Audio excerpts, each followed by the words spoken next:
विद्यार्थियों, आज से मैं बीएस सेकेंड ईयर के प्रथम पेपर को आरंभ कर रही हूँ और आज का जो लेक्चर है उसका जो हमारा विषय है वो है मध्यकालीन भारत के इतिहास का परिचय। और इस लेक्चर में मैं मध्यकालीन इतिहास के अंतर्गत किन किन राजवंशों को शामिल किया जाता है इस पर अपना आपको लेक्चर देने का प्रयास करूंगी। तो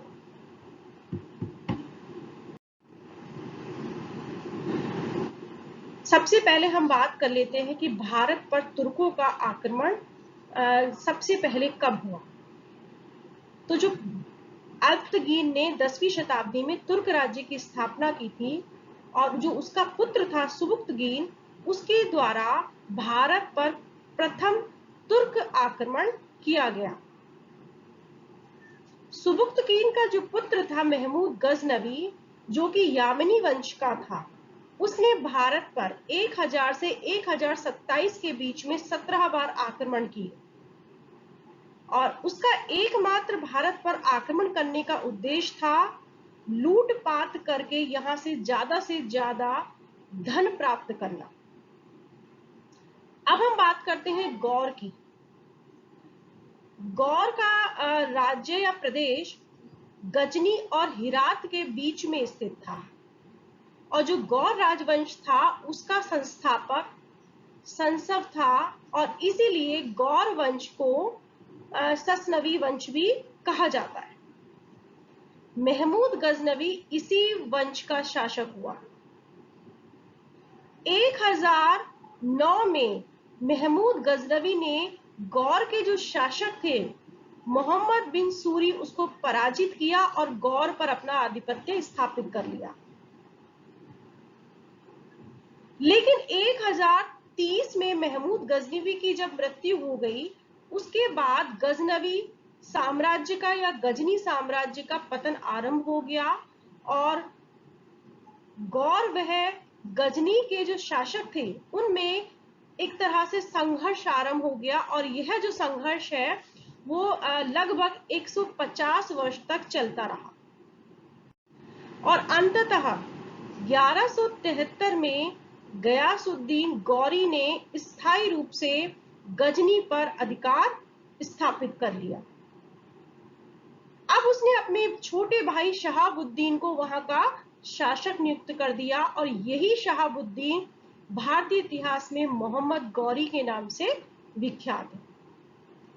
1203 में गयासुद्दीन की मृत्यु के बाद शहाबुद्दीन गौर साम्राज्य का शासक बन गया और उसने मुइजुद्दीन की उपाधि धारण कर ली और मोहम्मद गौरी का भारत पर आक्रमण करने का उद्देश्य था भारत में इस्लाम धर्म की स्थापना करना या मुस्लिम राज्य की स्थापना करना। अतः मोहम्मद गौरी ने 1175 से 1205 तक या 6 तक भारत पर विभिन्न समूह पर आक्रमण किए और अंत में उसने अपने जो दास थे तुर्क दास कुतुबुद्दीन ऐबक को भारत के शासन को संभालने की जिम्मेदारी सौंप कर वह स्वयं गजनी चला गया, जहां उसकी मृत्यु हो गई। इस कुतुबुद्दीन ऐबक ये जो कि मोहम्मद गौरी का ही प्रतिनिधि था या उत्तराधिकारी था, इसने भारत में सबसे पहले दिल्ली सल्तनत की स्थापना की या गुलाम वंश की स्थापना की। अब हम बात करते हैं मध्यकालीन भारत के इतिहास को हम 2 भागों में बांटते हैं। पहला भाग है सल्तनत काल, जिसका जो काल क्रम है वो 1206 से 1526 तक माना जाता है और जो दूसरा वंश है या काल है वो मुगल काल है, जिसका जो समय माना जाता है वो 1526 से 1857 तक माना जाता है। कहने का तात्पर्य है कि दिल्ली सल्तनत का काल 1206 से 1526 के बीच में जो राजवंश यहाँ पर जिन्होंने शासन किया उनमें हम गुलाम वंश को, खिलजी वंश को, तुगलक वंश, सैयद वंश और लोदी वंश का इस समय राज्य रहा। और इस समय के जो शासक हुए उन्होंने सुल्तान की उपाधि धारण की थी। 1526 में बाबर ने पानीपत के मैदान में या पानीपत के युद्ध में इब्राहिम लोदी को परास्त करके भारत में मुगल साम्राज्य की स्थापना की और मुगल काल के जो शासक हुए उन्होंने सम्राट की उपाधि धारण की। अब हम गुलाम वंश पर चर्चा करते हैं। गुलाम वंश का जो काल माना जाता है वो 1206 से 1290 ईस्वी तक माना जाता है और गुलाम वंश की स्थापना कुतुबुद्दीन ऐबक के द्वारा की गई थी और कुतुबुद्दीन ऐबक ने 1206 से 1210 तक गुलाम वंश के शासक के तौर पर शासन किया। कुतुबुद्दीन ऐबक को दिल्ली सल्तनत का संस्थापक माना जाता है।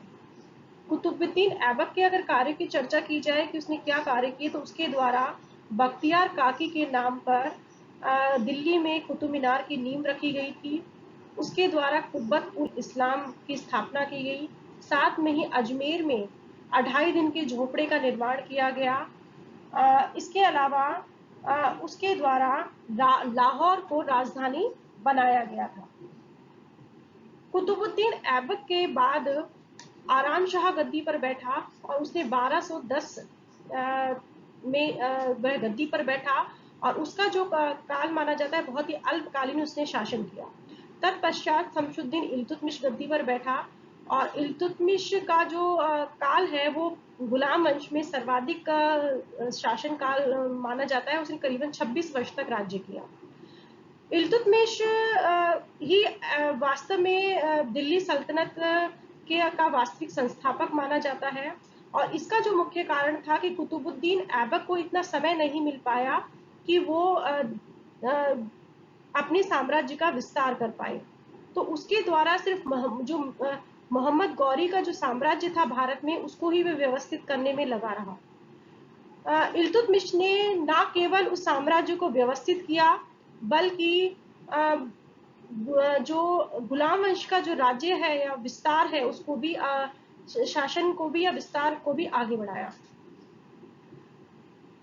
इल्तुतमिश के पश्चात रुकनुद्दीन फिरोज शाह जो कि इल्तुतमिश का ही पुत्र था, उसको अमीरों के द्वारा गद्दी पर बैठाया गया था और वो 1236 में शासक बना। यद्यपि इल्तुतमिश की इच्छा थी कि उसकी जो पुत्री है रजिया वो गद्दी पर बैठे, क्योंकि इल्तुतमिश का ऐसा मानना था कि उसके सारे पुत्रों या पुत्रियों में रजिया सबसे योग्य है और वो उसने रजिया को ही अपना उत्तराधिकारी नियुक्त किया था। लेकिन तुर्क अमीरों के विरोध के कारण रुकनुद्दीन फिरोज शाह को गद्दी पर बैठाया गया, लेकिन वह बहुत ही कमजोर शासक सिद्ध हुआ, इसीलिए रजिया 1236 में गद्दी पर बैठी। रजिया भारतीय इतिहास की प्रथम महिला है जो शासिका के तौर पर उसने काम किया। यद्यपि बहुत ही होनहार शासिका रजिया थी, लेकिन उसका स्त्री होना ही उसका सबसे बड़ा दोष था। इसलिए एक स्त्री के अधीन जो तुर्क अमीर है वो शासन नहीं करना चाहते थे और इसीलिए रजिया को पद से हटा दिया गया। रजिया के बाद मोइजुद्दीन बेहराम शाह 1240 से 1242 तक, तत्पश्चात अलाउद्दीन मसूद ने 1242 से 1246 तक, तत्पश्चात नसीरुद्दीन महमूद ने 1246 से 1266 तक और उसके पश्चात गयासुद्दीन बलबन ने 1266 से 1287 तक राज्य किया। गयासुद्दीन जो बलबन है उसका जो काल है वो बहुत ही महत्वपूर्ण माना जाता है और बहुत ही वह एक शक्तिशाली सुल्तान के तौर पर उसने शासन का कार्य किया। उसके द्वारा सुल्तान के पद और प्रतिष्ठा की स्थापना की गई और उसने पृथ्वी पर सुल्तान को ईश्वर का स्वरूप प्रदान किया। साथ में उसने रक्त और लोहे की नीति लागू की। साथ में उसने पावोस की सिजदा और जो पावोस की प्रथा है व्यवस्था है उसको लागू किया। इसके अलावा उसने नौरोज जो उत्सव है उसको अपने दरबार में मनाना आरंभ किया। तो इस तरह से जो बलबन ने सुल्तान की पद और प्रतिष्ठा को पुनः कायम किया था, यद्यपि वह दिखावटी मान मर्यादा में बहुत ज्यादा विश्वास करता था। गयासुद्दीन बलबन के पश्चात केकुबाद और क्यूमर्स ने 1287 से 1290 तक शासन किया। ये गुलाम वंश के अंतिम शासक थे और इसके बाद खिलजी वंश की स्थापना। अब हम बात करते हैं खिलजी वंश की, और खिलजी वंश का जो काल माना जाता है वो 1290 से 1320 तक का माना जाता है। खिलजी वंश की स्थापना जलालुद्दीन खिलजी के द्वारा की गई थी, और जो अंतिम गुलाम वंश का जो राजा था कैकुबाद क्यूमर्स, उनका वध करवाकर 13 जून 1290 में खिलजी वंश की स्थापना जलालुद्दीन खिलजी के द्वारा की गई और उसके द्वारा खिलजी की उपाधि धारण की गई। जलालुद्दीन खिलजी ने 1290 से 1296 ईस्वी तक शासन संचालन किया। तत्पश्चात अलाउद्दीन खिलजी गद्दी पर बैठा और अलाउद्दीन खिलजी ने 1296 से 1316 तक शासन का संचालन किया। अलाउद्दीन खिलजी जिन चीजों के लिए विख्यात है, उसने सेना का संगठन किया या सेना को संगठित किया। उसके द्वारा घोड़ों को दागने की प्रथा आरंभ की गई। साथ में ही उसने सीरी का किला बनवाया। साथ में ही अलाउद्दीन खिलजी के द्वारा बाजार नियंत्रण व्यवस्था लागू की गई और उसके द्वारा चराई और गढ़ जो कर थे वो लगाए गए थे। इन चीजों के लिए अलाउद्दीन खिलजी का शासनकाल याद किया जाता है। अलाउद्दीन खिलजी के बाद कुतुबुद्दीन मुबारक खिलजी ने शासन किया और उसका जो शासन काल है वो 1316 से 1320 का तक उसके द्वारा शासन कार्य किया गया। कुतुबुद्दीन मुबारक खिलजी के विषय में एक विशेष बात है कि ये स्त्रियों के वेशभूषा धारण कर लिया करता था। कुतुबुद्दीन मुबारक खिलजी के बाद नासिरुद्दीन खुसरो गद्दी पर बैठा और इसका जो काल है वो सिर्फ 4 महीने के करीब इसने शासन कार्य किया।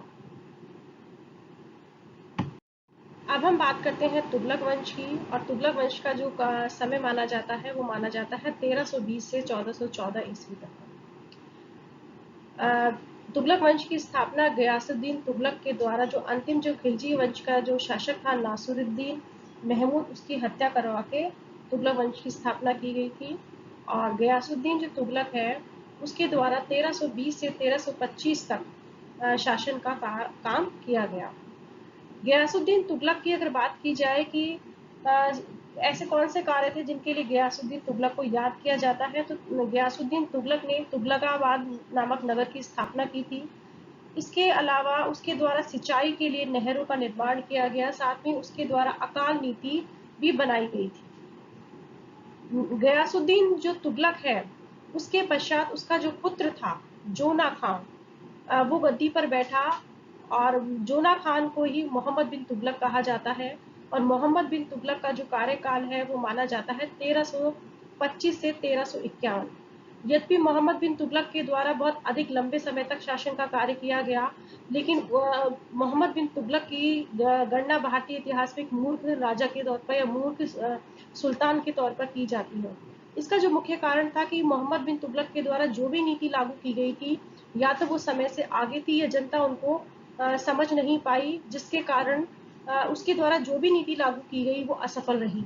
उसके द्वारा जो नीति लागू की गई थी उसमें उसका जो मुख्य योजना थी वो राजधानी परिवर्तन थी, और उसके द्वारा दिल्ली से देवगिरी राजधानी को परिवर्तित कर दिया गया था।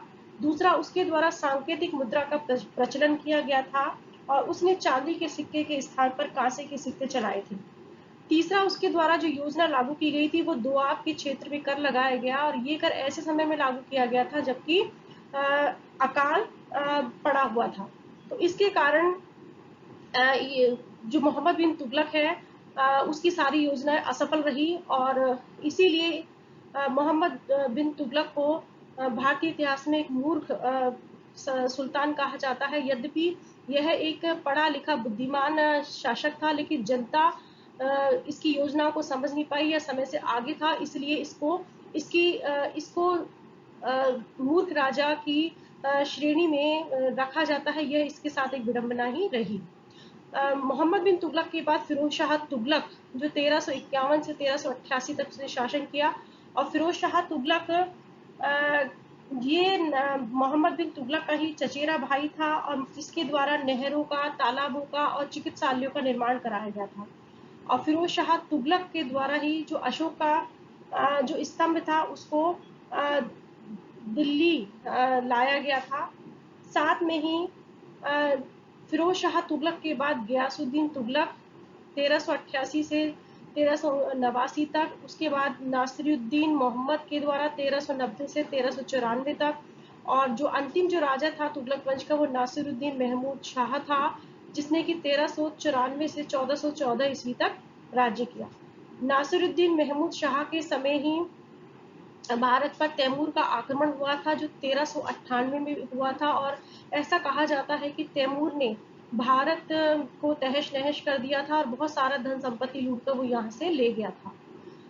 इसलिए नासिरुद्दीन महमूद शाह का जो काल है वो याद किया जाता है कि इसके काल में ही तैमूर शाह का भारत पर आक्रमण रहा था, और वो तैमूर शाह 7 दिन दिल्ली में रहा था, और ऐसे कहा जाता है कि उसने 7 दिन दिल्ली में कत्लेआम मचाया था।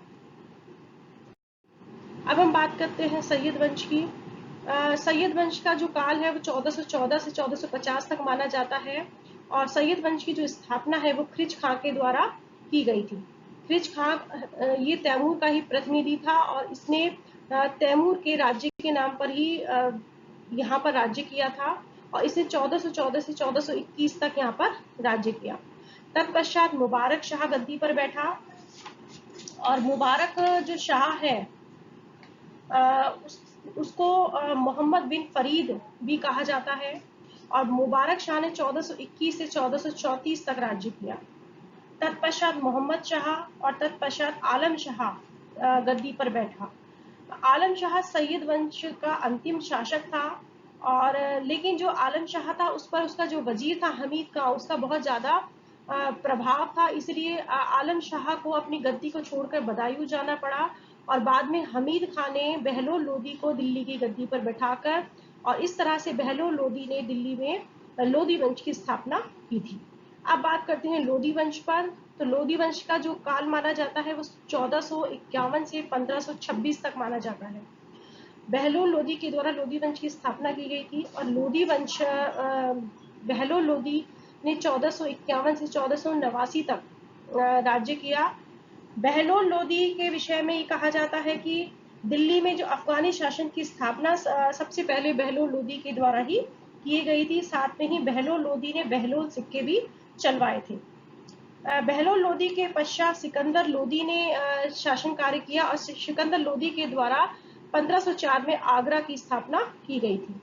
और सिकंदर लोदी का जो समय माना जाता है वो 1489 से 1517 तक माना जाता है, और तत्पश्चात इब्राहिम लोदी के द्वारा शासन कार्य किया गया। इब्राहिम लोदी ने 1517 से 1526 तक शासन कार्य किया, और इसी इब्राहिम लोदी को जो बाबर था उसके द्वारा पानीपत के युद्ध में परास्त किया गया, और उसके द्वारा मुगल राज्य की यहाँ पर स्थापना की गई थी। अब हम बात करते हैं मुगल वंश की। तो मध्यकालीन भारतीय इतिहास का ये दूसरा भाग है। पहला भाग सल्तनत काल था, दूसरा भाग है मुगल काल। और मुगल काल का जो समय है वो 1526 से 1857 तक का माना जाता है। मुगल वंश की स्थापना भारत में बाबर के द्वारा की गई थी, और बाबर ने पानीपत के युद्ध में इब्राहिम लोदी को परास्त किया था और भारत में मुगल वंश की स्थापना की थी। बाबर ने 1526 से 1530 तक राज्य किया। तत्पश्चात भारत पर हुमायूं का राज्य कायम हुआ, और हुमायूं ने 1530 से 1540 तक राज्य किया। हुमायूं का जो काल है या हुमायूं का समय, उसका जो समय है वो पूरी तरह से इधर उधर भटकने का ही समय रहा, और ऐसा कहा जाता है कि वो पूरे समय उसका जीवन ठोकर खाने में ही निकल गया। तत्पश्चात अकबर ने 1556 से 1605 तक, फिर जहांगीर ने 1605 से 1627 तक, शाहजहां ने 1628 से 1657 तक, और औरंगजेब ने 1658 से 1707 तक मुगल शासक के तौर पर कार्य किया। तत्पश्चात बहादुर शाह प्रथम ने 1707 से 1712 तक, जहांदार शाह ने 1712 से 1713, फर्रुख शाह ने 1713 से 1719, मोहम्मद शाह ने 1719 से 1748, और मोहम्मद शाह को ही भारतीय इतिहास में रंगीला शासक भी कहा जाता है। तत्पश्चात अहमद शाह द्वारा 1748 से 1754 तक, आलमगीर द्वितीय द्वारा 1754 से 1759, कहता शाह आलम द्वितीय 1759 से 1806, अकबर द्वितीय 1806 से 1837, और जो अंतिम जो मुगल राजा थे या सम्राट था वो था बहादुर शाह जफर 1837 से 1857। और बहादुर शाह जफर के समय ही 1857 का जो प्रथम स्वतंत्रता संग्राम हुआ था, उस समय मुगल बादशाह बहादुर शाह जफर ही था। तो इस तरह से पूरे मध्यकालीन भारतीय इतिहास को दो भागों में बांटकर उसका हम अध्ययन करने का प्रयास करेंगे।